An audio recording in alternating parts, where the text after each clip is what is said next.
Mr. Unikowski, you said that the problem here results from the Sentencing Reform Act, but I wonder, and I may be misunderstanding things, so you'll correct me. If the problem here is not entirely one created by the sentencing guidelines, suppose the sentencing guidelines were not in the picture. So your client absconds, therefore she's violated the terms of supervised release. Therefore, her supervised release is revoked. Then the judge has to decide what to do: send her back to prison, impose an additional term of supervised release.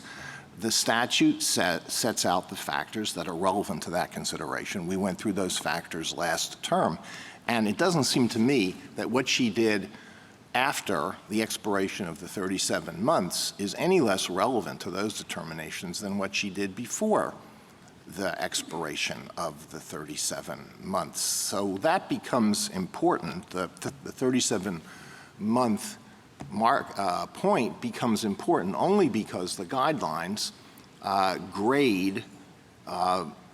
assign a grade to the nature of the offenses that occurred. Am I right in all this? Yes, I agree with everything you said, Your Honor. So we believe that the sentencing court does have the authority to consider the crime she committed after that time expired as part of the discretionary decision as to what sentence she should get after the resentencing. So I don't disagree with anything that Your Honor has said.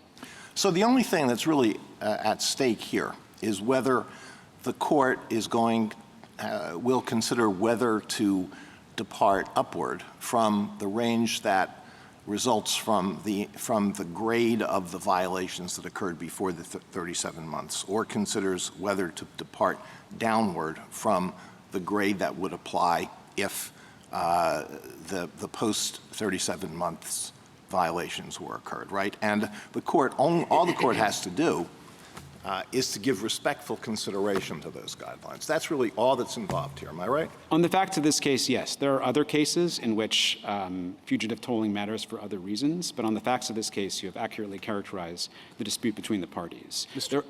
I'm sorry. Go ahead and finish.